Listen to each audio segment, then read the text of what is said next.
Hello मेरे प्यारे बच्चों, स्वागत है आप सभी का आपके अपने प्यारे से YouTube चैनल स्पाइस के बेहतरीन प्लेटफॉर्म पर। तो सो माय डियर स्टूडेंट, आज हम सवाल का सॉल्यूशन करने वाले हैं। देखिए, इससे पहले हमने क्वेश्चन नंबर 8 कवर कर लिए हैं। आज क्वेश्चन नंबर 9 है इस वीडियो में, जो बहुत ही आसानी से होने वाला है। तो चलिए सवाल की शुरुआत करते हैं।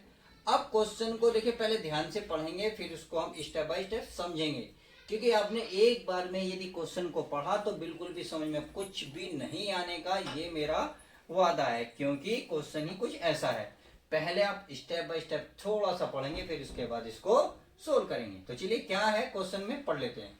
ये करा आकृति में, अर्थात आपके सामने डायग्राम है। डायग्राम आपको सामने दिख रहा है। ये करा डायग्राम में ए बी सी, ए बी और सी, और कह रहा है A M P, A M और पी दो समकोण त्रिभुज है। तो साफ साफ लिखा हुआ है भाई, ए बी सी तथा ए पी एम में दो समकोण। समकोण का मतलब जहां कोण 90 दे रखा है, ये दोनों कोण क्या है, दोनों आपस में 90 डिग्री है। अब अगर जिनके कोण बी और एम दो समकोण है। चलिए, यहां भी इसने लिख दिया तो बहुत अच्छी बात है, नहीं तो मैंने आपको बता दिया कोण बी और कोण एम क्या है, आपस में समकोण है। तो सिद्ध करो कि इसमें पहला ही पॉइंट है, त्रिभुज ए बी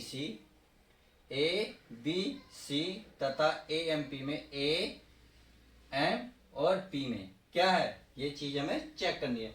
अब देखिए, पहले तो सबसे पहले तो देखो दोस्तों, लिखोगे हल। क्या लिखोगे, हल। हल में और क्या लिखोगे, दिया है। अब क्या क्या दिया है, देखिए जो जो इसने दिया है वो हम लिख लेते हैं। देखिए, ये करा ए बी सी, यानी कि त्रिभुज ए बी सी तथा त्रिभुज ए एम पी इस प्रकार है। क्या लिखोगे, इस प्रकार है। क्या है कि कोण बी तथा कोण एम क्या है, समकोण है। क्या लिखोगे, कि प्रकार है कि कोण बी यानी कि कोण एम तथा कोण बी आपस में क्या है दोस्तों, 90 डिग्री है। तो आई होप अब इतनी बात समझ में आ गई। अब देखिए, जब इतनी बात आपके समझ में आ गई तो आपको क्या करना है। देखिए भाई, अब इसमें देखिए त्रिभुज में, यानी कि जो ये त्रिभुज दिए हैं इसको समझो भाई। इन्हीं त्रिभुज में तो काम करना हमें, A B C A M P. तो लिखेंगे फर्स्ट पॉइंट, फर्स्ट तो खैर यहीं से है। फर्स्ट ये लिख रहा है, त्रिभुज ए बी सी तथा त्रिभुज ए एम पी में हमें इस त्रिभुज को देखना है। तो आप देखें, ए बी सी में ए बी सी और ए पी एम में तो आपको दोनों कोण क्या दिख रहे हैं, 90 डिग्री, अर्थात समकोण दिख रहे हैं, कोण एम और कोण बी, या कोण बी कोण एम। तो यहां लिखोगे कोण बी बराबर कोण एम बराबर क्या है दोस्तों, 90 डिग्री। अब ये क्यों है, क्योंकि क्वेश्चन में इसने दिया है। तो इसका यहाँ रीजन लिखोगे, दिया है। तो क्वेश्चन इसमें दे रखा है। तो इतनी बात समझ में आ गई। अब आगे देखते हैं। इसी त्रिभुज में, इन दोनों त्रिभुज में एक बात देखिए कि A B C A M P इसमें एक जैसा क्या है, तो इसमें ए एक जैसा नहीं है, ए अरे इसका मतलब ए बी सी में भी है, ए एम पी में भी ए है। चाहे आप यहाँ देखें ए बी सी, तो हमने एक बार गिना, आगे गिनते हैं ए एम पी, इसका मतलब हमने फिर गिना। तो इसका मतलब ये जो है दो बार गिना नहीं गया।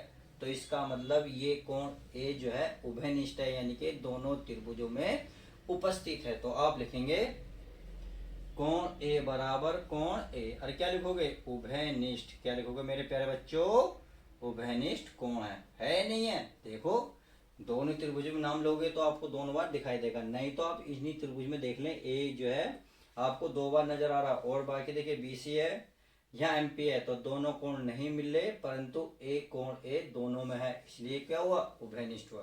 तो आप लिखेंगे इसलिए एंगल एंगल समरूपता से, क्या, समरूपता से। तो आपने देखा एंगल एंगल समरूपता से क्या कह सकते हैं आप, जो पहला पॉइंट है ये आपका सिद्ध हो चुका। तो इसमें लिखोगे त्रिभुज ए बी सी समरूप होगा त्रिभुज ए एम पी, और ये हमें सिद्ध करने को बोला है। अब इसमें सेकंड पॉइंट देखते हैं। सेकंड पॉइंट क्या करा सी ए बटे पी ए बराबर बी सी बटे एम पी। देखिए, भुजाओं का अनुपात कब बराबर होता है? जब दो त्रिभुज आपस में क्या हो? समरूप हो। और ये सिद्ध हम कर चुके कि दो जो त्रिभुज हैं ये आपस में समरूप हैं। तो आप यहाँ लिखेंगे सेकंड पॉइंट, तो मैं सेकंड पॉइंट यहाँ लिख देता हूँ। यहाँ लिखेंगे भाई ये वाले त्रिभुज में कौन सा त्रिभुज है? A B C. यहाँ लिख सकते हो चूंकि, क्या लिखोगे? चूंकि त्रिभुज ए बी सी समरूप है ए एम पी, क्योंकि हम दोस्तों सिद्ध कर चुके हैं। तो इसलिए या इस लिखेंगे आता है, क्या लिखोगे इसमें क्वेश्चन में? अतः इनकी संगत भुजाएं, अतः इनकी संगत भुजाएं, भुजाएं क्या होंगी? समानुपाती होंगी। संगत भुजाएं समानुपाती होंगी, समानुपाती होंगी। बस ये चीज लिख तो ही आपका आंसर लगभग आ चुका, क्योंकि ये देखो हम सिद्ध कर चुके हैं। क्यों? चूंकि इनकी संगत भुजाएं समानुपाती होती हैं, इसलिए जब भुजाएं अनुपात में होती हैं तो यही तो भुजा दे रही हैं, इसको उतार दो। क्या है? सी ए बटे पी ए बराबर है बी सी बटे एम पी। तो आई होप ये बात आपके समझ में आ गई होगी। तो क्वेश्चन बहुत ही इजी था अगर आपने स्टेप बाय स्टेप इसको समझाया। तो चलिए मिलते हैं किसी और मजेदार वीडियो के साथ। जब तक के लिए दोस्तों, यदि वीडियो पसंद आते तो प्लीज वीडियो को लाइक करें, और हाँ चैनल पे नए हैं तो चैनल को सब्सक्राइब करें। तो मिलते हैं किसी और वीडियो के साथ।